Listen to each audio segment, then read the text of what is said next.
Hi, I'm your host, Rick Sessinghaus, and excited to launch Flow Golf Podcast. Each episode, we will share stories, interview experts, and share cutting-edge strategies for peak performance. Here's my co-host, Hallam Morgan, to explain more about FlowCode Golf. Thanks, Rick. FlowCode Golf is a framework of strategies, principles, and techniques that take us from fear to the state of flow, the state of optimal performance, and the zone where we play our best golf. You can find out more about FlowCode Golf at www.flowcode.golf. And I just want to finish up by saying this podcast is as much your podcast as it is ours. So please ask questions, provide feedback, and get engaged. I hope you enjoyed today's episode.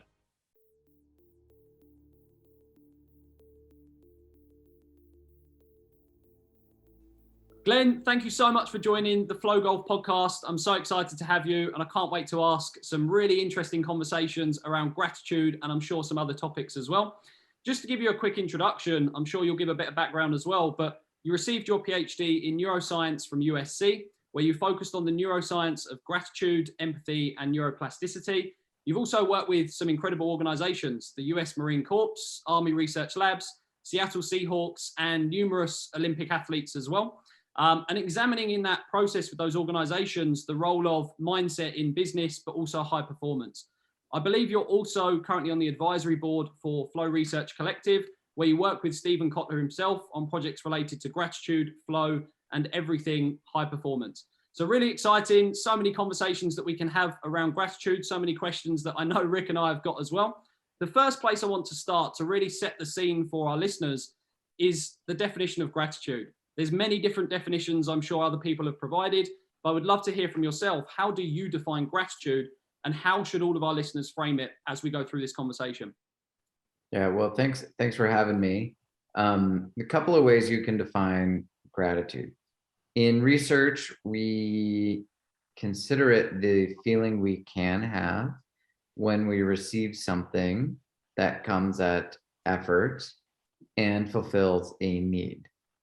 Now, there are many different dimensions for what creates the feeling of gratitude, pretty much infinite dimensions. It could be the color of shirt you're wearing, or it could be the surprise, it could be the hidden intention, and it could be anything to do with our own personal state. If we're hungry, we'll determine a lot about how grateful we are for food. If we're tired, if we're lonely, if we're in any different state, can filter how much gratitude we'll have for something. All of these dimensions move through time. So things that make us feel grateful one day may not elicit the kind of gratitude the next day. And maybe best of all, things that we don't have much gratitude for can create deep feelings of gratitude later on when they're gone, or when we recognize them. Best of all, best to recognize things to be grateful for before they leave you. But gratitude is this multi-dimensional space that moves through time, but there are key components and predictors that we know are associated with better feelings of gratitude. So when we really try to practice gratitude, there are a few different things you can notice. I'm sure we'll talk a lot about this, but there are a few different levers to pull, namely noticing and ascribing a warm intention to what people do to benefit us, to noticing the amount of architecture it takes for us to live our lives on a daily basis. Secondly, really fostering a deep and humble understanding of our needs, a humble understanding that we have a lot, and that if you have any breath left to give, you probably have something to be grateful for, even when we're feeling immense pain and going through deep suffering and trauma. The skill of gratitude is finding those things. And I'm not saying it's easy. I'm not saying it makes pain go away, but the skill is to tune ourselves to these factors of effort and need. And thus gratitude can blossom. In the real world, gratitude can have a few different other applications, such as our appreciation, thankfulness. These are synonyms that gratitude can be described by. That can include the appreciation of, the sun on our shoulders, or the stars in the sky or the rain. I know you're in the UK, Helen. And it can be many different things that we can take stock of. And so gratitude can also be a more broad feeling of appreciation for life itself or whatever. How we take and internalize this on a day-to-day basis is really up to us. It's kind of like our personal gratitude laboratory is how I like to call it. And I approach it from the scientific angle as much as I can. There's so much gratitude research coming up all the time now. I mean, to be honest, it's a really wonderful stream of results and limits on gratitude and nuance to practicing and critiques of it as well, which are really fantastic. And then also more research advancing the benefits of it. It's almost impossible to keep up now. It's wonderful. When I started, there were like 3 papers on gratitude. Now there are, there aren't thousands, but there's a lot. Right. Yeah. So, Glenn, you and I met through a mutual friend, and I have been, I would say, promoting gratitude in my coaching for a while. Yet I don't think I had the true understanding of what it does from a performance standpoint, because, hey, those golfers out there, they listen to this podcast or they read things because they want to get as a better player. Now, Hallam and I also want people to use these skills off the golf course too. But if we look from just a performance standpoint, and I know you've studied this, is how does gratitude affect performance? You can use golf as an example, or what you've studied in other areas, but you mentioned it's a skill, you mentioned it's kind of a trainable thing, but when it gets to a cause and effect relationship, how does gratitude actually affect performance? I'm going to need to use a little bit of conjecture here, if people can forgive me. The role of gratitude in performance and high stakes settings has not been researched very much. So a lot of what I'm going to say carries a caveat with it. As a scientist, I have to start almost everything with a caveat. So let's look at some hypotheticals or some hypothesized roles that it can have. Okay. We know that positive emotion plays a critical role in performance. Research has identified that the oxygen consumption between 2 cyclists who are either using positive or negative emotions to motivate themselves shows that the positive emotions show actually more metabolic efficiency and actually less end tidal CO2. So positive emotion has a direct role in our physiology. No debate there. And gratitude, we often conceive of as maybe the most powerful of the positive emotions. And we're not talking about gratitude as happiness, by the way. That's an easy assumption to make, an understandable one, to think that gratitude is just the elation that we have when we get something nice. It's a lot bigger than that. It's not just feeling good about getting a nice present or something like that. That's, of course, can be gratitude, can be deeply associated. But the span of gratitude is, as Seneca said, the scope of gratitude is as broad as life itself. Right? So when we talk about gratitude in performance settings, it's based on this real connection between gratitude and the rest of the positive emotions, and anecdotally is leveraged by a lot of high performance people to be part of their mental routine as a way of taking stock, of appreciating things, of noticing things. It's hard to perform when you're not in the present moment, if not impossible. You can get lucky, right? I mean, I'm a very beginning golfer, and there are times when your mind isn't there and you're just hoping for a lucky hit to bring you back in, right? You're not mentally preparing, and you just approach the ball and you just go like, well, maybe I'll get lucky, right? On the driving range, you hit enough balls, and at one point, and so sometimes when your mind isn't there, and you're essentially hoping for a low probability good shot, right? So outside of that, to center ourselves, to remind ourselves of the present moment, I think of gratitude as a vehicle to bring us into the present moment, to take a deep breath And what you're doing when you take a deep breath is you're appreciating the world. You're giving your heart rate a chance to slow down. You're, of course, reoxygenating your blood supply, and you're centering your mind on something that is present, right? Appreciating the moment, not saying, you may have hit the ball into the sand or whatever. Use your life metaphor there, right? So life metaphor, hit the ball in the sand. By appreciating that moment, you're not saying the ball is sitting in the middle of the fairway ready for a nice chip. You're not saying the ball is an inch away from the cup. You hit a perfect tee shot. You're not denying that you're in the rough or you're in the sand or whatever, but you are appreciating the opportunity to take your best strike. And that's the crux of gratitude, as a centering emotion. It's relating to our positive emotion and building upon the architecture of our brain to use positive emotion to control bodily systems for the effective resource allocation needed for high performance. Wow. I love that. And when we look at, again, skill is something that can be developed. And with your research, when people are very much in golf, of course, they're trying quick fixes, right? They want something that's instantaneously going to improve something. And certainly having a positive emotion like gratitude would give us a better opportunity, like you mentioned. Yet when we look at the trainability of this particular skill is gratitude, and I know Hallam had a few questions on this too, is how do we actually develop this as a skill?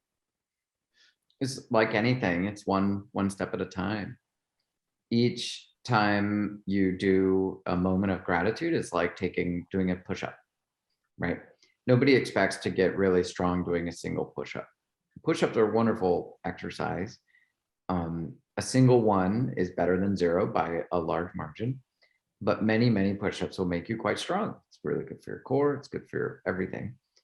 And so it is with gratitude, that noticing a single thing you're grateful for is akin to doing one push-up. It's much more than zero, but it's the repeated light exposure to it that gives us things. And then as you learn, your form will improve. In other words, in our research and pilot data of mine, what we see is that the variety and the specificity of things that people become grateful for improves over time or increases over time. So people start by saying, I'm grateful for my dad or something, or grateful for my wife or partner, or grateful for things. Okay, that's great. It could be a wonderful first push-up, but soon your form improves and they begin to say, I'm grateful for the way my dad answers his phone every time I call him, or I'm grateful for the extra care that the person took in making my meal, or the eye contact provided by my boss or something, right? So the specificity of things increases. And what you're doing when you increase the specificity of the image that's creating gratitude is you're building a better map in the brain of the emotion and the emotional feeling state that leverages more of your brain's capacity to trigger the positive emotion. Emotion is a body state, it's a behavior, it's a change taking place in the body. Feeling is the experience of emotion. It's important to distinguish those two things. So when you're trying to create a good map of the things that make you grateful, you're trying to create a map in the mind of rich connections across many brain networks. There is no gratitude center of the brain. There really aren't even centers of the brain. The brain is horrendously complicated. It's hideous in how it hides its details. It's a mess up there trying to make sense of it.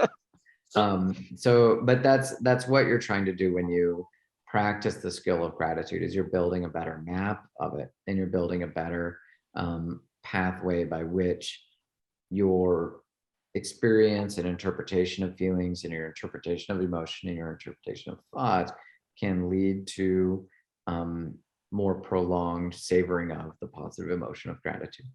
Love that. Just to take that a step further, obviously the desired result from practicing gratitude is not just to practice it for the sake of it, but it's to feel and experience the positive benefits that we're talking about there that it can create. So when it comes to practicing gratitude, and I'll explain what I mean by these two things, but is it better to go depth of gratitude or breadth of gratitude? So what I mean by that is on depth, am I better off choosing one thing? And I'll talk about the radiator, the heating, the stuff that's right next to me here. Am I better off saying I'm grateful for this radiator, I'm grateful for my television, I'm grateful for Zoom, going breadth, so listing lots of different things I'm grateful for? Or am I better off saying I'm grateful for this radiator, this is why. I'm grateful for this radiator because someone took a full day to install this. I feel a lot of gratitude for that. Okay, but why am I grateful for that? Well, actually, someone spent their entire life creating this system that is in my house. I click one button and it turns on the entire heating. That makes me feel very grateful. And I continue to ask why. So I go deeper with my gratitude rather than going wider with my gratitude. Does that make sense? Which one, if we have the desired result of the positive benefits of gratitude, which one will get me there quicker, essentially? I'm not sure of any research studies that have looked at this. There may be some now. My recommendation then is that it's up to each of us to run our experiment. What I really encourage people to do with this is if they're sitting there thinking, okay, you kind of got me. It's more evidence. It's a lot more down to earth on gratitude and what it means. And you've got me. I'm going to try something. I'm going to put this into my daily routine. What I'd really suggest is kind of breaking into 2-week chunks and running a little experiment for 2 weeks where maybe you sit for a minute or 5 minutes or better, 20 minutes, and you practice going, okay, I'm going to look at my computer mouse and I'm going to really think about all the components that it took to create my computer mouse is sitting right here. So it just popped in my mind. But you realize that it took the whole world to create a computer mouse. This is a classic Buddhist meditation where you're grateful for your shoes and you realize it took the whole world to create your shoes. And then your goal is to feel the resonance of that, pardon the expression, but like to feel how does it feel? Did it work? Do you feel good? And then do it for 2 weeks, every day, every other day, whatever you can muster, and connect the practice with the feeling of it. And then for 2 weeks, maybe switch with being like, I'm grateful for the paint on the walls and the sun outside and the trees and the whatnot. And just try it. I would say, I don't think you're going to hurt anything doing that way. Maybe try 2 weeks of sending a thank you note every day to people. See how that really feels. And then when you're in your high stakes environments, practice like, should I be grateful for this blade of grass? Should I be grateful for the engineers that made my club? Or should I be grateful for this person that stood up for me or that believes in me? And see where your heart sings. And then maybe some days it's one or the other or whatever, and build your gratitude practice in a way that's appropriate, that's nuanced. The only way to go wrong is to feel bad if you don't feel grateful enough, quote unquote, right?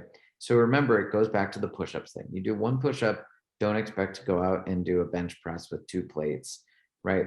It's just a one try, like keep a really light heart with it and a lot of self-compassion when you practice these things, and know that it builds up over time. And some days it's just going to feel like that was pointless.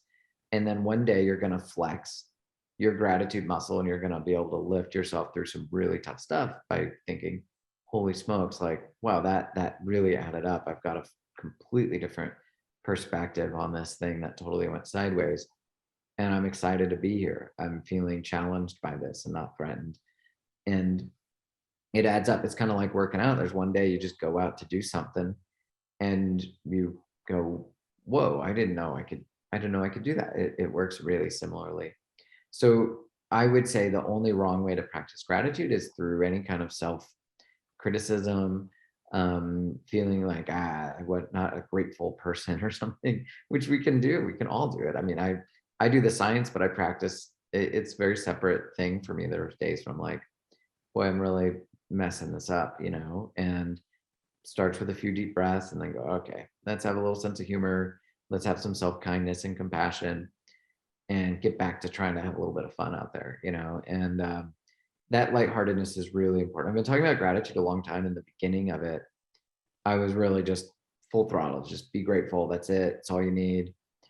And I realized a lot of people were motivated by it, right? Because it's a clear message. It's a clear message. There's plenty of, mental health gurus or whatever you want to call them that promote this full throttle approach to mindset. It's like peak performance or else you're a loser kind of thing. And, like we all know it. We know it's out there, right? You know it. You know those people. You know what I'm talking about, right? Um, and it's an easy tactic. It's an easy sell to say, be as grateful as you can. If you're not crying tears of gratitude every single day, what are you doing? And I had people coming up and like, I can't, I feel bad. And I've just completely, not a 180, of course, but a solid 90 to start to say, listen, let's have a lot of self-compassion when we do this. Let's ignore the people who insist it's a one-trick pony. Let's ignore the people who say peak performance is from one thing or the other only. And if you're not doing it, you're doing it wrong. And start to say like, okay, what if we were treating this really like a science experiment for our own emotions, where we learn to identify what makes us feel good. I love the phrase, I know how corny it is. I love the phrase, what makes your heart sing? And like finding that resonance of what makes your heart sing. And I know, look, I'm kind of taking my science hat off and putting my normal person hat on. But that's really the process of practicing gratitude, moving a little beyond the research into conjecture and kind of the humanistic side of it. You'll find the things that make you feel grateful, and then certain things will fade too. So it's a long answer, Hallam. I'm sorry, it's a very long way to say play with it, like literally, and I mean the word play quite intentionally. Like sometime you'll be there and you'll find that thing. I just guarantee it. Like I really do. Stand by. There was one place where the research and real life really work, really add up. Gratitude is a potent predictor of good performance and resilience and mental toughness. And we see it in all of our samples. When I really talk to high performance, people, so to speak, and I don't really like that term, by the way. But when you talk to people who are used to dealing with high stakes environments, let me put it that way, the people who really start to enjoy and thrive in it, there's a sense of gratitude there. There are a few exceptions of folks I've met and interviewed where I think there's a different way. There are a lot of different ways to approach it, of course, but for a lot of people, there has to be some element of positive enjoyment and joy in what you do. I don't think there's any way to perform. And joy, again, not happiness, not bliss or pleasure or euphoria. Joy is, I think, the source of everything, and gratitude is certainly an emotion that takes us closer to joy. Right. When most people talk about gratitude, they talk about something that they were grateful for, something happened yesterday, something like that. And Hallam and I talk a lot about priming emotions for a future event. And so I love hearing when we talk about, I am grateful for an opportunity or an experience or something that's going to come my way as a way to shift where our emotional state is. And I totally agree with you. We're not asking people to be happy on a golf course, but you signed up for it, so we might as well have that passion and have our heart sing. And we're very much into the passion and purpose that goes along with it. Can you expand a little bit more on being grateful for something in the future, maybe that has not occurred yet? And I call it priming, but I'm not sure how that would work for you. Hey, I may ask a clarification question. How would you differ that from optimism?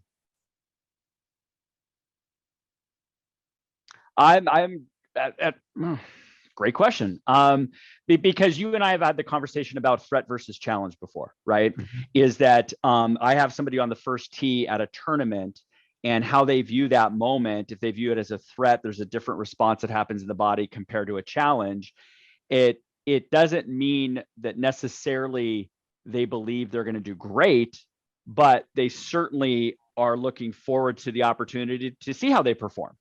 So maybe that's my slight difference, is that they're grateful that they signed up and they're on that first tee and they're going to take it on. Optimism to me is I'm going to take it on and I'm going to hit a great tee shot, which might be part of it too? Yeah, I mean, so I would say that the gratitude and optimism are really close cousins.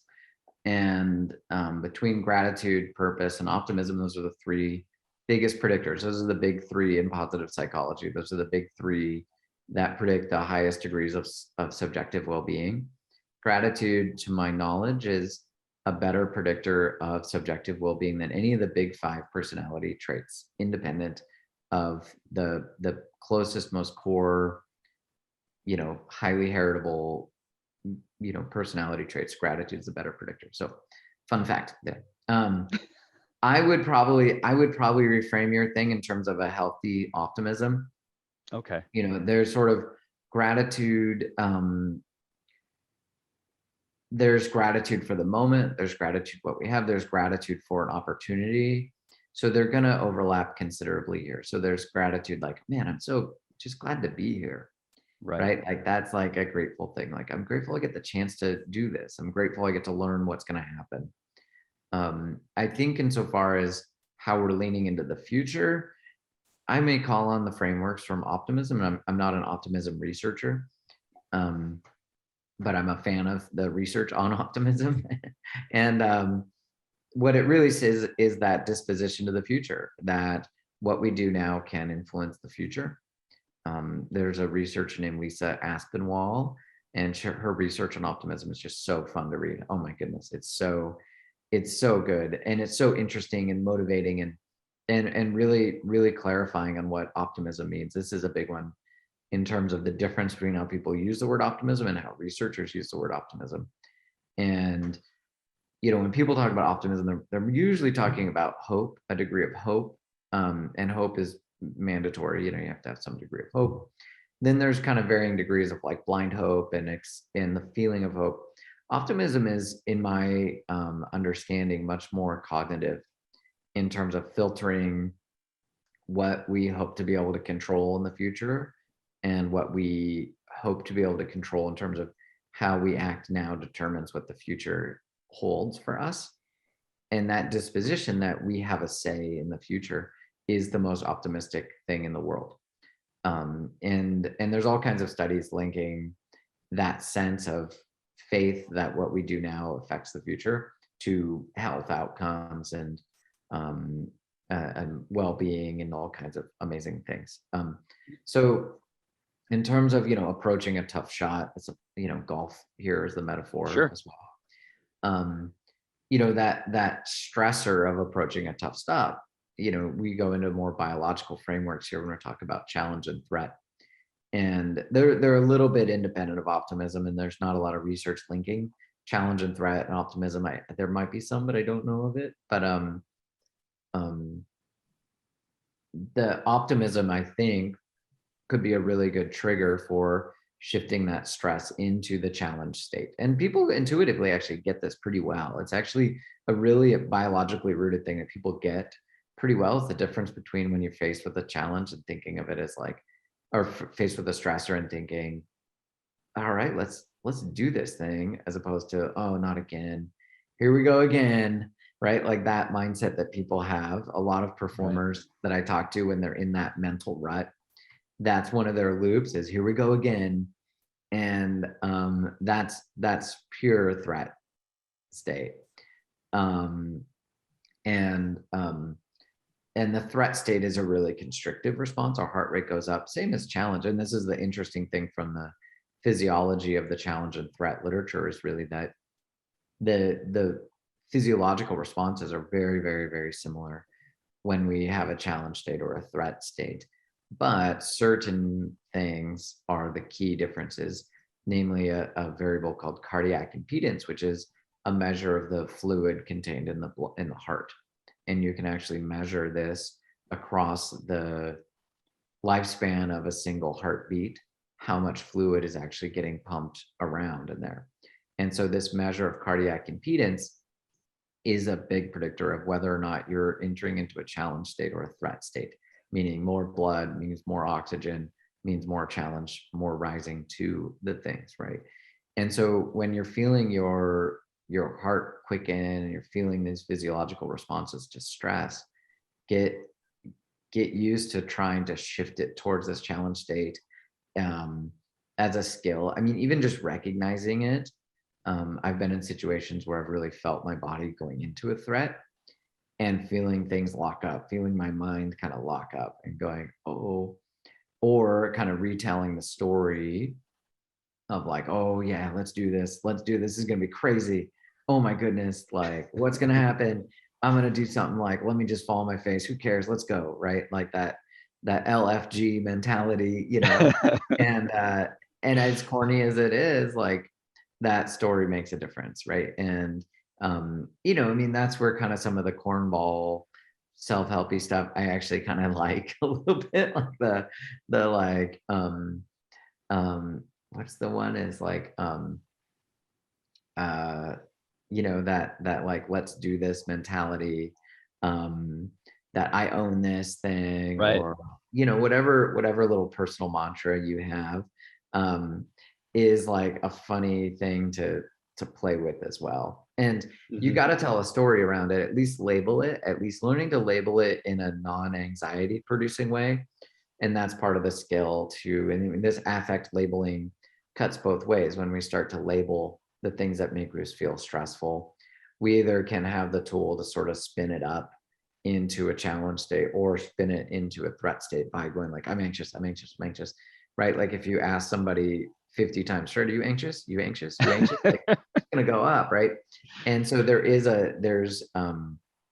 a risk in how we label emotion, and research has shown that affect labeling kind of go both ways.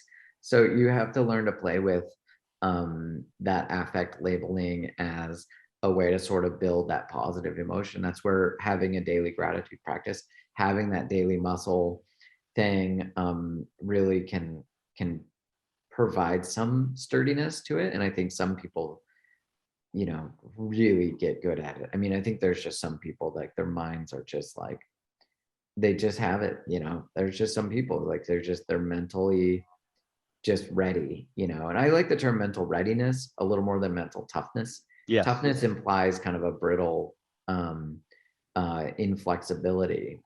And I don't think that toughness is really, I think mental readiness. And that's the way a lot of the military operators talk about it too, is in terms of readiness. And that's a nice verb as well, right? So work on those internal mantras when you're feeling that shift into that threat state, when you're feeling kind of things lock up. You know, sometimes using your body in different ways can trigger some things, but the labeling of it, the kind labeling of it to build a routine around it, I think can be a really nice framework for people. So I just want to touch on that. You mentioned the body and how that potentially impacts the way you're feeling, obviously your state and all those kinds of elements. And I want to bring this back to how we can help create more effective practices for our listeners, because it's the easiest way for them to benefit. Like you said, there's no set way to practice gratitude as such. There's no one way. It's this experimentation of the different methods that actually people will get the most value from. And I love when you mention that, because it's exactly what we say with FlowCode.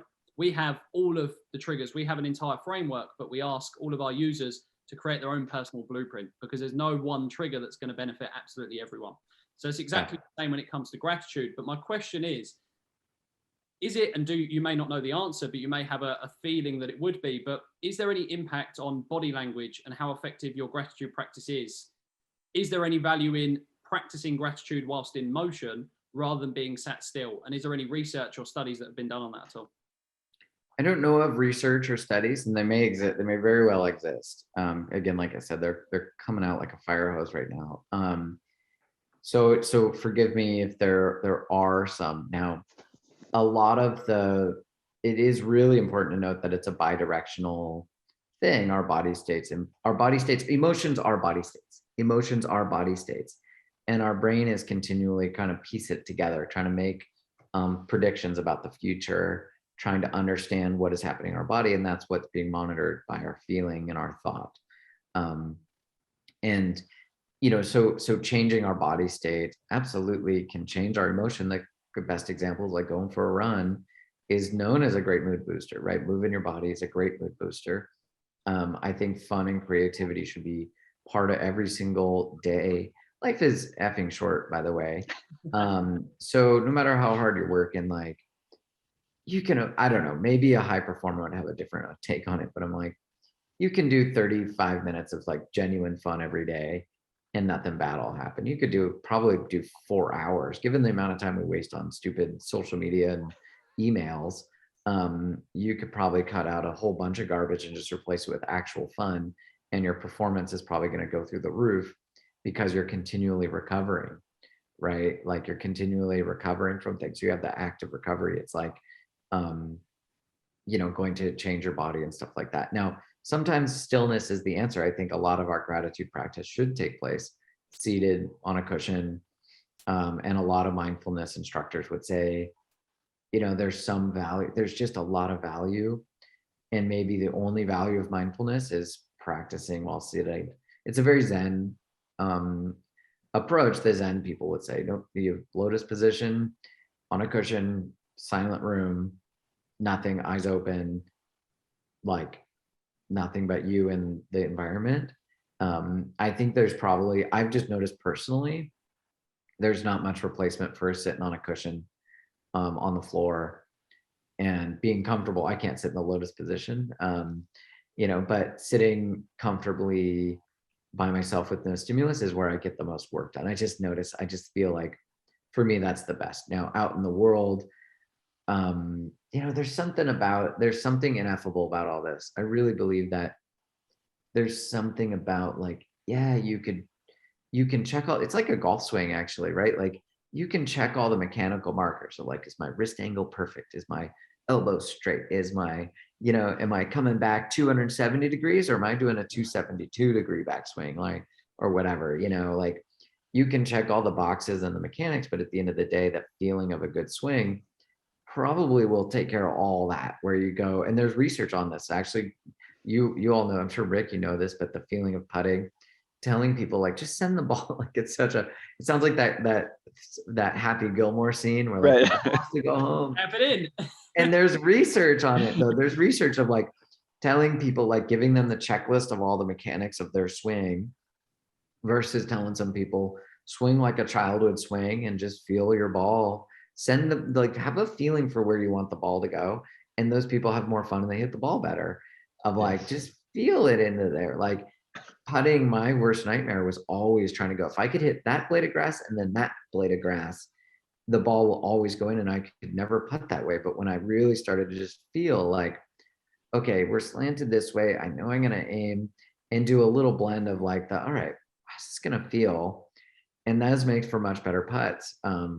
For me, and like, I think for people trying to get better at golf or get better at life, we want to drive top down. Like if I have the rational things, I've got the rational check boxes here, then everything will work. And there's something ineffable about like, it doesn't, some reason it just doesn't add up because we're using thought for what it's not. Our rational minds are wonderful for decision-making and problem solving. And like, you need a strong rational mind to be able to identify things. And certainly with golf, as in life, there's sometimes you do notice, oh yeah, I am putting my foot too far forward when I address the ball. Like, oh yeah, I do have a weird habit. And sometimes, yeah, you can get a better shot, of course, by mechanics. You can't avoid, you have to have some mechanics, right? But there's a balance between expecting, well, if moving my foot forward a little bit makes my shots better, then what if I do all the mechanics perfectly? I'll only hit perfect shots. And there's some nonlinear curve that just Glenn, how much crushes us, same with gratitude, right? Like Love I know that there's some rational thinkers out there going, cool, okay, Dr. Guy says this is the thing to do. I'll just write down 10 things I'm grateful for every day. I'll be the most grateful person on the planet. I'll be just like crushing it all day long because I did my 10 grateful things. Now what? The answer, the most crass thing a lot of people always ask me is, how do I make my kids grateful? Right? That's one of the tells a lot of people when I know I haven't quite sold the message correctly. Like, no, you don't make things, you don't make yourself grateful. You don't make people grateful. You don't make yourself have a good golf swing. Like imagine a golf coach saying like, just make yourself hit it better. I'm sure there are some that try that. And maybe the right thing goes through, but the feeling is going to be the feeling, and the emotion is going to be the source of the whole thing. And it's really hard to make ourselves feel anything. Really, you can't talk yourself into feeling things. It's like you just kind of feel the feeling and you feel the emotion. You learn to practice and hone in on what works, and you do the daily work of that internal learning, and it'll start to add up to things. And some people take this way past what I personally am capable of, and you just see them out there. You see them in our military communities, you see them in our entrepreneurial communities in particular, where I work, all with entrepreneurs and founders, who, by the way, are undergoing incredible stressors. Like, you know, I mean, every day is a shot from the rough for these folks. You know, every day is in the bunker, and the best entrepreneurs just happen to hit out of the bunker once every 10 times, and some people never get out, right? And the stressors and the pressures are immense. There's a reason I switched from studying recon Marines to studying founders, because the challenges and the pressures are so similar. I would say not similar. The challenges are not similar. I'm saying the level of pressure felt, the feelings, the doubt, the pain, can be have a lot of parallels. And I find, you know, founders are inventing these strategies to cope all the time, which are really interesting. They're also they're not really taught to handle these things, which is where I'm working right now. And it makes for wonderful analogies, why golf is a perfect analogy for so many things about golf, but also was what I'm learning about the entrepreneurial process, that you need a mindset, you need a daily mental health routine, you need fun, you need relief, you need to set up for work in the same sort of ways you set up for a golf shot. Wonderful. Go on, I've got one more, but just an Yes. interesting one from my standpoint, and I wanted to know this. But are some people biologically more capable of feeling gratitude than others? So is there any research on that to understand, like, well, one person, the nature nurture conversation, really? Obviously, we've agreed that this can be learned, this can be developed, but are some people just born with more capability to feel the gratitude than what others are? Because you often do get, and I have it from clients, I just can't seem to feel grateful. I can do the gratitude, but there's just this blocker. I just can't feel grateful. I'm not getting the feelings, the experience, the benefits. Is that true? Is some people biologically wired to feel less gratitude? Or there's a paper a few years ago that looked at an oxytocin receptor, so oxytocin being a personal bonding chemical, among many other things. It's not the cuddle drug or whatever people call it. They found that there were some differences in people's proneness to gratitude and some genetic marker of the length of this receptor, a shape of this receptor protein. And so there may very well be, now what caused what there, who knows, were their genes causing them to be more prone to gratitude, or was it the other way around? I think you'd be naive to think there's not a biological basis for our proneness to this. There are, buried in a lot of the gratitude research, some really interesting findings that a lot of the big benefits of gratitude happen for people who don't start out as particularly grateful. That's where a lot of the research findings on the benefits of gratitude come from. It's actually not from the people who are generally grateful to begin with, but the people who start out by going, I don't think so, and then go put in the 8 weeks of work and go, oh, holy smokes, like, I'm feeling better. So it's helpful to remind people, back to the push-up analogy. Of course, like, how strong do you feel after one push-up? You know, if you're expecting that you're going to be able to move a mountain, then you're going to be really disappointed that your push-up didn't work. So you don't feel particularly strong after one push-up or one day of gratitude or one session. Like, really do the work for 8 weeks, really start to tune in to what makes your heart sing, really, really express gratitude. And like, if you really want to see the benefits, like, lean into it, get vulnerable, be humble, and accept that some days you're not going to feel it. You're going to write stuff down and you're be like, that was stupid, I don't care. And then the next day you're going to read what you wrote, or maybe 5 weeks from then, you're going to read what you wrote and go, well, that was a pretty dang good day. Our motto around the house is normal days are great days. Normal days are great days. And you're going to get that sense that like, oh, that was a good day. And then it'll boost. And then you get a little of that virtuous cycle. So it takes some time to kick in. It's just like anything. So are we biologically wired or not? Probably to some degree. Honestly, I wouldn't be surprised. But I definitely don't think, except barring very, very rare exceptions, that people may not feel grateful in any circumstance. I think that would be really evolutionarily disadvantageous based on the role of gratitude in the evolution of our species, which was our ability to track fairness and moral behavior is pretty much linked inextricably to gratitude. Adam Smith said as much, and Adam Smith was one of the founding people of economic theory. He's no cupcake, by the way, and he posited a lot that gratitude was like really crucial for the functioning of a society. We published a paper years ago on gratitude and opioidergic function, which is the brain's pain relieving chemicals. It's one of my favorite papers. We published with a former student of mine named Max Henning, and he's the lead author on the paper. And it didn't quite get picked up because I think it's a little technical, but I promise if people Google it, you'll find we really wrote it in a way that it could be accessible to people. It's a little wordy, but like it's a really cool take on the evolution of gratitude as like really baked into our deepest systems for pain relief. And in so doing, I think we show that, yes, there's probably some proneness to gratitude that varies between people based on our biology. But for someone to not be capable of it, I think would be almost impossibly rare. Impossibly rare, because it just wouldn't have added up at some point.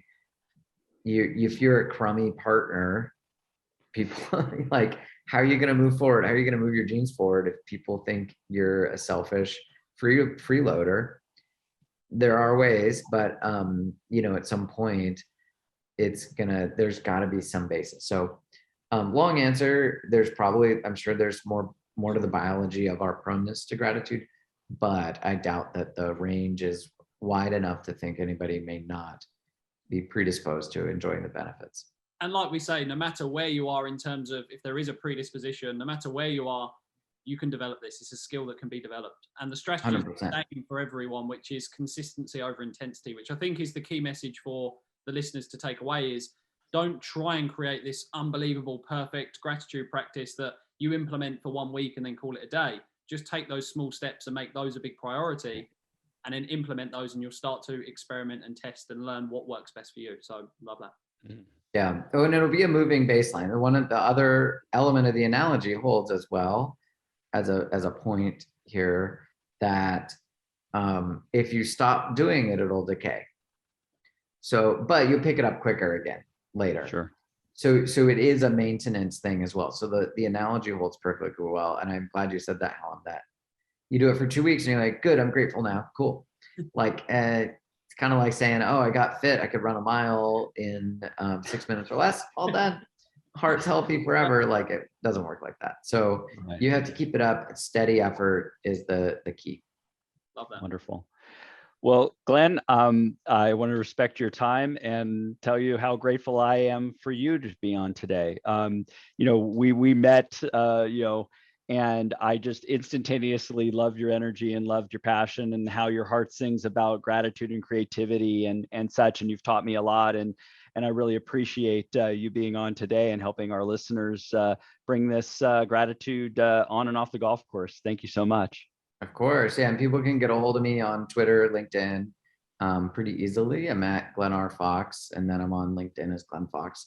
I hope people reach out and say hi, and I'm easy to get a hold of. So happy to be here, and thanks for having me. And always a pleasure, Rick. So glad we got to know each other, and look forward to many such conversations in the future.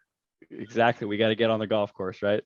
There we go. Yeah. We've got a perfect platform to help you. You said you're a beginner golfer. We'll take it to that next level. That's perfect. I love it. Good stuff. Glenn, thank you so much. Really appreciate it. You're very welcome.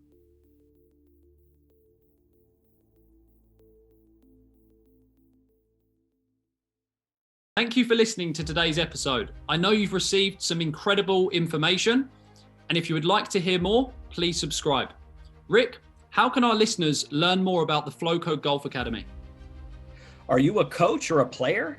Well, I've created 2 free masterclasses. One for a coach to help you grow your mental game coaching business, and one for a player to master your mental game. Head over to www.flowcode.golf to gain free access now.